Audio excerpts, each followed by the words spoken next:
All right. Welcome back to the Youth Intake Hall of Fame Challenge. I am your host, Jack City, and this is the good Brian Christensen story. There's only been one game since the last episode against Viborg. It was a 2-2 draw. We probably didn't deserve the draw, but we did get it. We got a nice near post header from Tokholm on a corner, and then in the second half, a missed header. Jurgensen was able to dribble it in and score off a breakaway. But more importantly, we will be going to the youth intake part as we have Academy graduates to unveil to you today. And honestly, this could change the outlook of the club altogether. That's how good they are. So let's head on over there. Our first candidate here is going to be Kjeld Skov. This guy is just a talent. He's already a 2-star ability at the moment. The fact is, great dribbling, passing. He's got long shots, which is great at this level. Mentals, determination, flair, teamwork, vision. He's got pace, acceleration, agility, balance. Like, this guy has nearly got everything what it takes to be at the first team right now, and he's only 15 years old. This is genuinely exciting. He tries killer balls, dictates tempo.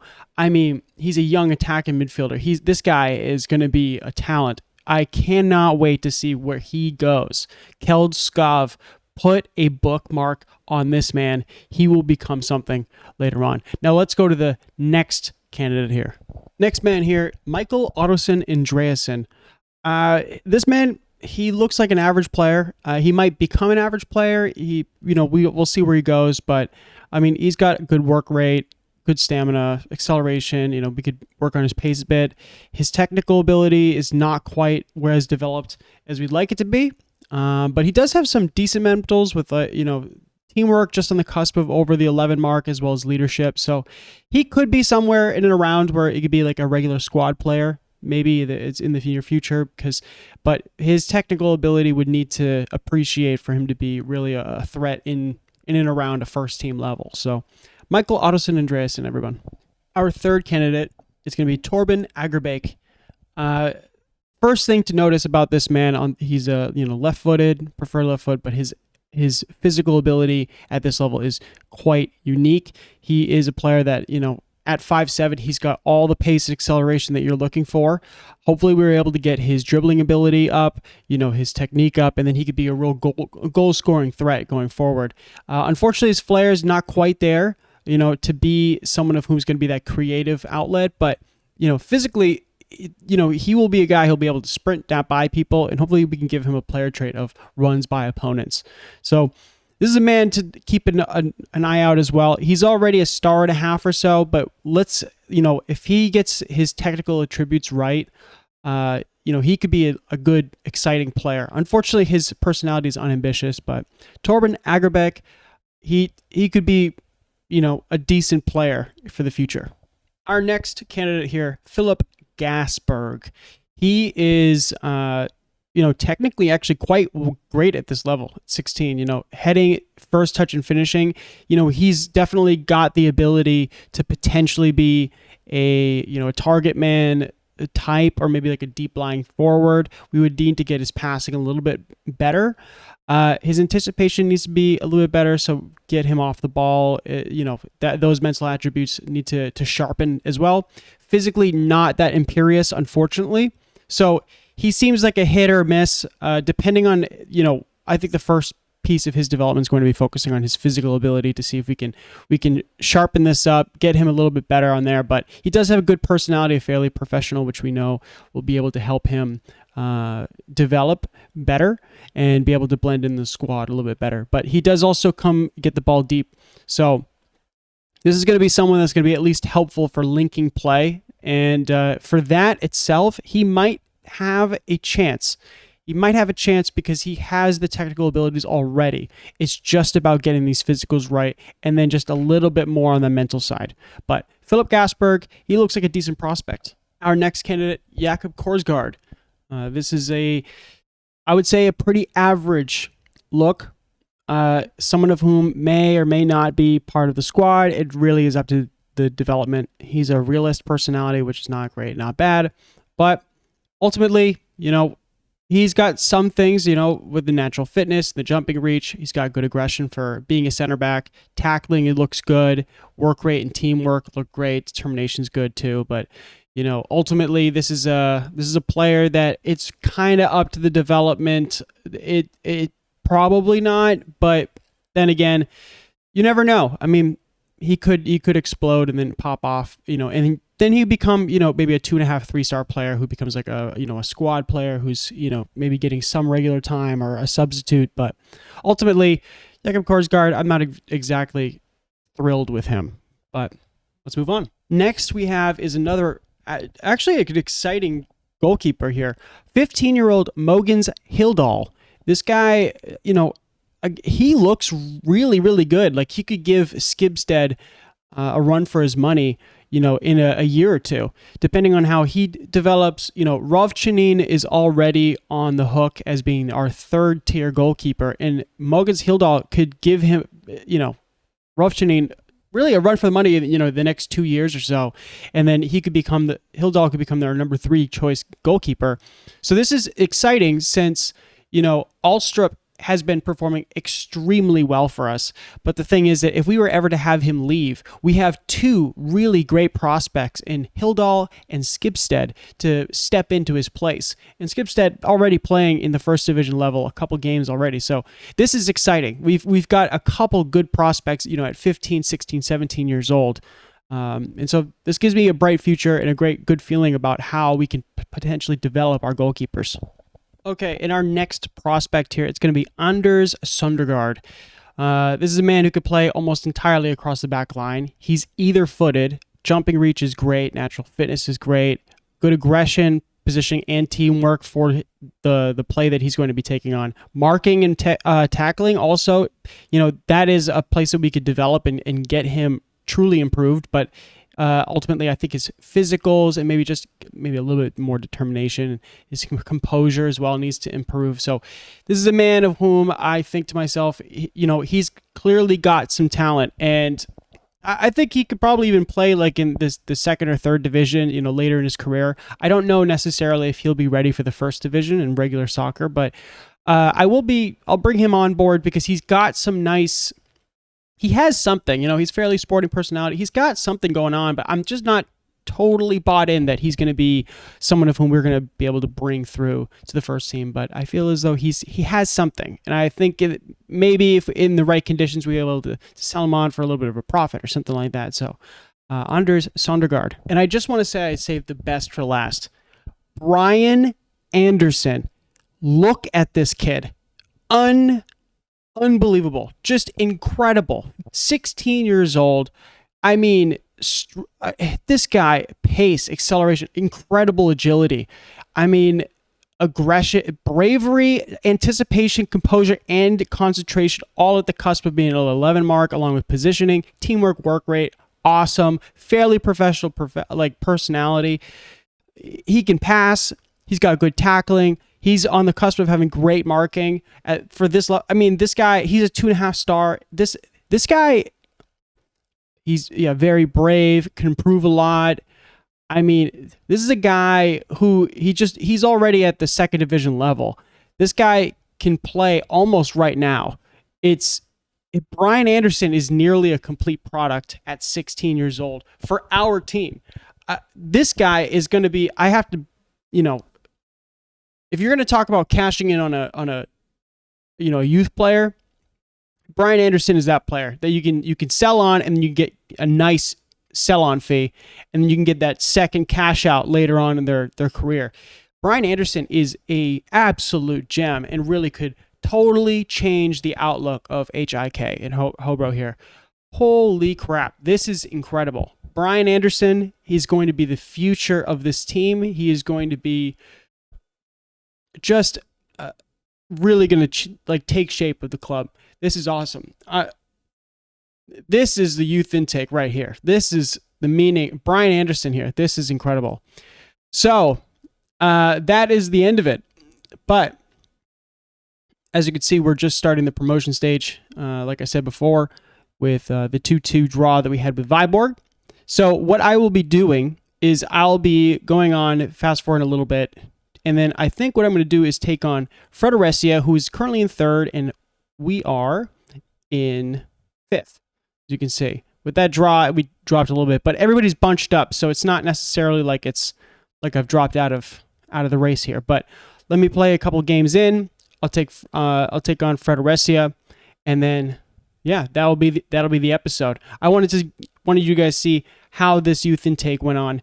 This is absolutely a golden generation of what it looks like. The rest of the players here, that nothing to really write home about, if I'm honest. Danny Van Bergen, Dutch player and Danish player. Benny Hammer, great name, unbelievable name, but unfortunately he's actually not that good, so whatever be. But I just wanted to let you guys see incredible Brian Anderson and Kjeld Skov. Genuinely excited to see what these guys can do. Both midfielder players.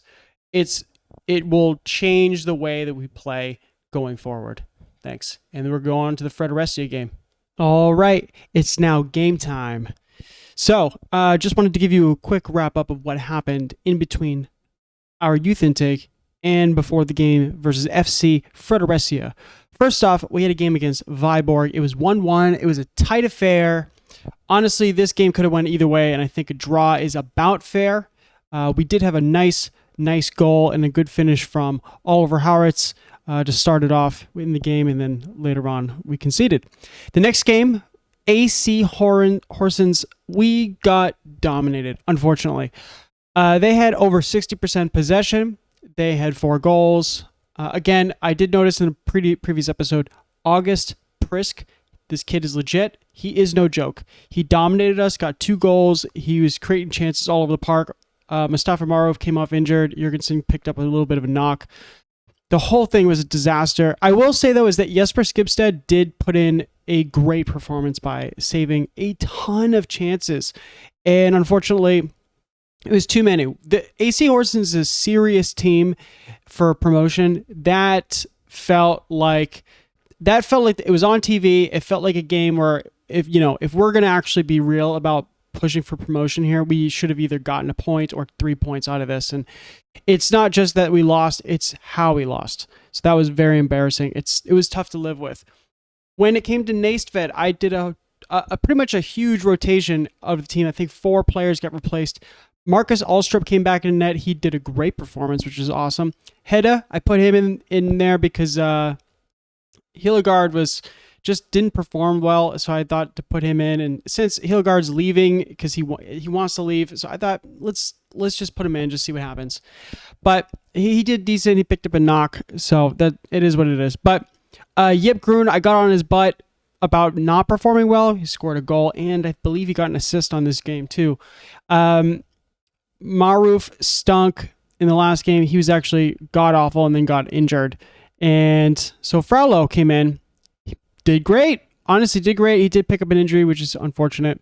But I started Nicholas Thompson because of that injury to Jurgensen.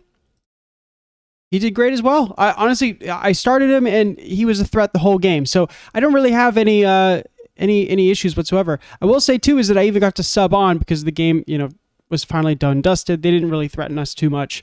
But Jimmy Kildegard, 16 years old, Hobro born, it was good to get him on and get him a few minutes. So I'm sure he was very happy at 16 years old coming on. So that was awesome. So with all of that being said, we are in 5th and quite off the pace. Horsens kicked up a storm. As soon as this promotion stage happened, they've been like lightning. Draw against Vale, against the leaders, beat the crap out of me. Fredericia beat the crap out of them, and then Viborg won handedly. So I think we found our second place team, unfortunately, which means that this seems as though the rest of the season may or may not, depending how things go. Fredericia may or may not be the last episode of this season because of the fact that Horsens between then and now have become a real force and now are truly creating separation, being that 6 points between second and third. Now, for that, let's go to the Fredericia game, and then I'll give you my thoughts about what the offseason might look like for us. All right, so we are here just after the pep talk. I wanted to let you know the lineup here.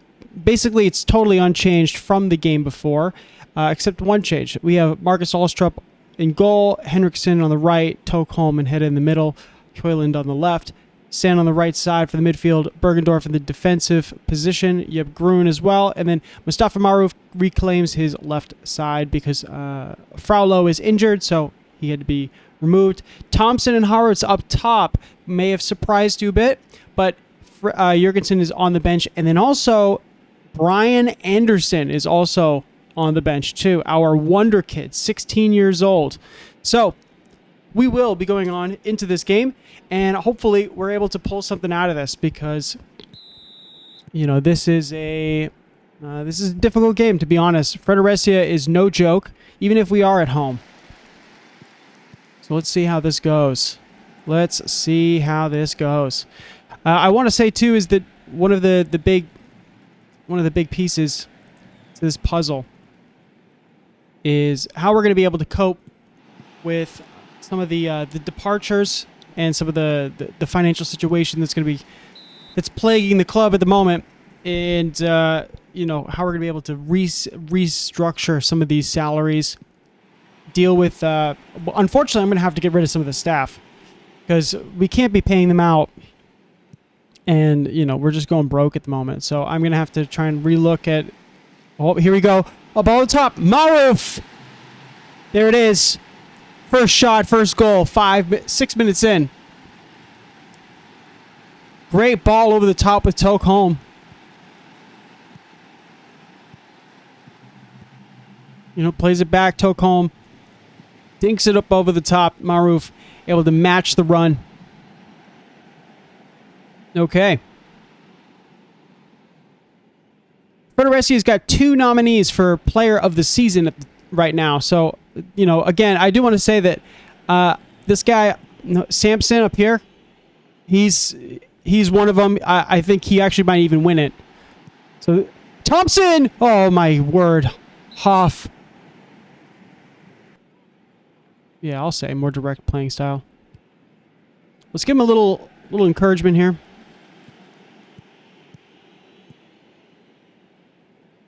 Oh, missed it. Havertz is one-on-one with the keeper. Yes! Oh, that was an incredible goal. Oh, a curling chip shot, top corner. I think that's the second time he's done that. Wow. It was a gifted opportunity. Missed header right there, and sure enough, Havertz, one-on-one with the keeper. An amazing chip. It goes above the crossbar, and then it just is able to sneak under it. Olof, nope. Enbo gets it in. Headed away by Henriksen, but not under the clear yet. Samson! Yeah. 31st goal of the season. I do want to just highlight that is an insane number, considering the fact that this is such a low league. This guy is clearly of the potential to play in the higher division. It's very clear. It's halftime. So, as of right now, it's really going to be, you know, I'm glad that things are going well, but ultimately, as you can see, the XG, the first 30 minutes, we were controlling the game, but they got the goal, and that changed the direction of the course of the momentum, and, you know, we really need to be much more on top of it. But as it stands, we are in third, which is great, and the fact, too, is that we're only 5 points off. So it's not like we're out of it, but, you know, it is quite the distance compared to the 15-point distance between us and first. Let's see here. Nobody else from the top side is playing. No, Naisved and Vale. Okay, so that's it. All right, let's let them... Yeah, don't get complacent. Bergendorf's aggressive. This is just because he doesn't want to be here anymore. So, oh, I was able to get him motivated. That's nice. Okay, going into the second half. Motivated team, happy team. Let's see what we can do. Let's see if we can hold this out, because if we are able to hold it out, then maybe we do have some hope for this promotion push. You know, we do have to play Horsens again, but we'd have to get we have to beat them and then also have some help from somewhere else. We're not exactly, we're able to put our chances away as well. It's 2-1, 4 shots.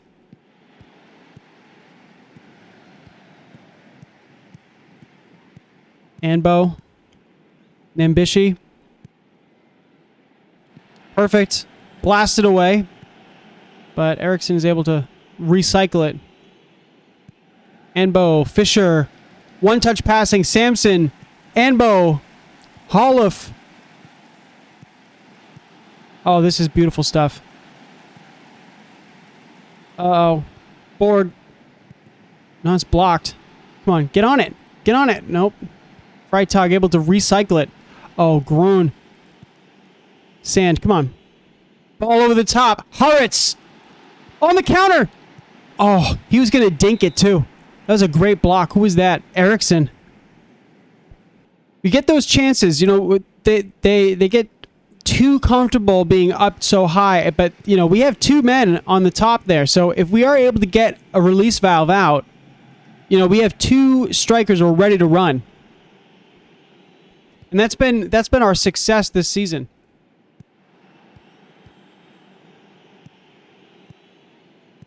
Nambishi, Nielsen,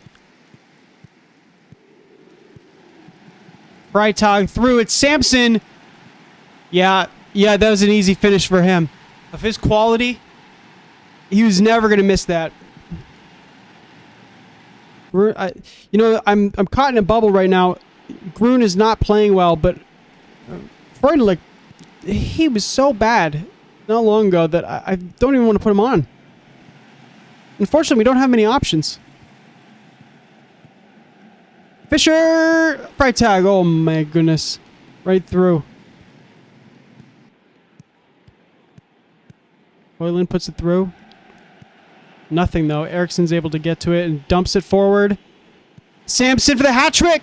Oh, my God.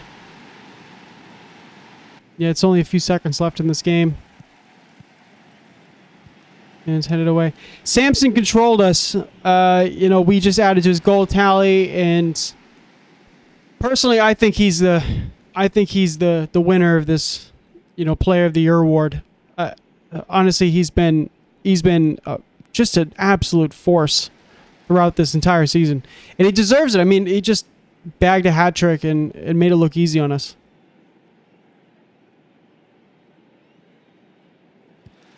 But he's been doing that to all the teams, so I don't necessarily feel as though it was a bad performance today.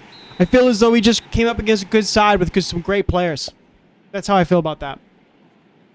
It's unfortunate, but now we're back in 5th. I honestly don't even think we might be 4th or 5th. I think Viborg and I are virtually the same. We keep drawing every game between the two of us, but they might be a little bit better than we are. So, 4th or 5th is probably the best. We're definitely better than Næstved, but 4th or 5th is probably our position this year. But unfortunately, we couldn't hold on to it. We were up 2-0, and we faltered and gave up the lead. So I will fast forward through, and then I'll make sure I just give you a little recap about what's going on with the team and what to expect for next season. All right, so after the Fredericia game, that leaves us 5th place. So once again, I do want to just say that I'm probably going to wrap up the next 1, 2, 3, 4, 5, 6 games. We are 8 points off from the promotion spot, so it seems unlikely. But if things do change, I will come back and, we'll play that out. But for the time being, I do want to say that we have quite a lot going on. Now, with the entire club as a total, we have $2 million in the red. We're drowning in debt at the moment. The only true investment or income that we really had, or cash flow that we can really account for, is the fact that the board this season injected I think about $745,000. So that's kind of where we're at the moment. They injected 1.5 the season before. So honestly, we need to generate income and we need to cut expenditure. Right now, our payroll budget is $1 million, and we're currently spending $1.4 million. We're committed to 1.3 for essentially next year. This is, we're in a club in decline, unfortunately. The thing is that, we have two huge departures that may or may not happen. Max Hillegard, there's no way I can get him to sign. He is a star player. He is truly a star player for our team. He's got a bright future. He's 21 years old. He's earning $62,000 already, which is a decent salary at this level. And honestly, I don't think he's going to sign. I continue to press him about, signing another contract because he's such a great player for us. He's been a starter for the last 3 years, considering the fact that he started at 19 and now he's 21. He's too good for us anywho. So he's going to be gone. So that's 69,000 we can kind of write, or 62,000 we could pretty much write off for next season. The next guy that I do think about is Fredrik Jurgensen. He's 25 years old, $69,000 that he's being spent on him. It's going to be, in the next month or so where the contract expires. Him and I go back and forth about contract talk. This year in particular has been really good, honestly. He's been able to slot in when Kasper Poulsen got injured. Scored 6 goals, 3 assists, two man of the matches, and a 7 rating. But his contributions, not just in the goals and the assist range, like his connective play and the way he's able to hold up the ball, those are things that we very much need on this attacking, this counter-attacking side. So he's been very, very, very helpful to us this year. So I do go back and forth about whether to give him a contract or not, but I do want to not have to pay a premium. I feel as though 69,000 is a little bit too much for what he's able to produce. But then again, I feel like he wants to prove, still be on the team, and I still want him to be on the team. But again, I feel as though there's a ceiling to how much I'm willing to pay for him. So just keep in tune about Fredrik Jurgensen. We don't know what's going to happen with him. Particularly too, we have a bustling amount of talent that could replace him. We have Haritz is always reliable. He's been fantastic this year, top scorer. We also have Kasper Poulsen, who's been unfortunately injured for most of the season, but 17 appearances, 6 goals, 3 assists, 2 men of the matches. Kasper Poulsen has been putting out a great work as well. So it's not like he can't be replaced, Jurgensen. And on top of that too, we got talent like Jimmy Kildgaard, as well as Nicholas Thompson, who scored a few goals. He's 17 years old. He's, a new player. 7 rating, which is incredible, coming off the bench. But also we have Ulrich Madsen. He may or may not even be that good. His technicals are not great, but the thing is, we've got some talent that could also replace him. So that's another reason why I don't feel like I necessarily need to pay that much for him. Going forward, though, Toke Holm, we have some guys here that their contracts are going to expire in the December, like the mid-season point. Jimmy Kildgaard, I'll probably re-sign. He's a good player, so I'm not worried about him. But Kasper Poulsen, depending on how, we're paying not much right now for him, so it might be worthwhile to even re-sign him on a new contract, considering the fact that he hasn't played a lot. He's had quite a few injuries too. Let me just look at his medical report. Yeah, see, he was out with a torn calf muscle, last year, and then he had sprained ankle ligaments. He's out for 3 weeks, so it might be an opportune time just to sign him now, and then get him on a 2-year deal, because he's also still a young player. 20 years old. He can still develop into a well-rounded player that can easily replace Jurgensen as well. But he just hasn't been able to do so just quite yet. But my other piece here is, Mads Freundlich. He's not super great, but I'm hoping, I would sign him for a little bit less or about the same money if you wanted to. The other guy, the guy I do worry about, what gives me hope is that he has a promise that says that he does not agree to not be sold. He just doesn't want to be sold. So which makes me feel good that he might actually want to stay, because he's 21 years old. He's incredible at this level. And again, he's going to be another starter for the 4th season running, essentially. I mean, the only reason why he didn't before is because of the fact that we had Robin Ostrom, who was, a star player along with Hilgard. So we're going to lose two key center backs, and I would like to hold on to him because I feel as though this is the guy that, that can keep us going. And he could be the future for the team. I'm willing to pay a little bit more for him just because of the fact that, Ostrom's gone and Hilgard's going to be gone too. So that's that. But, for this also, I'm going to try and sign Brian Anderson to a legitimate contract and not youth contract. It locked me into a youth contract signing him at the beginning.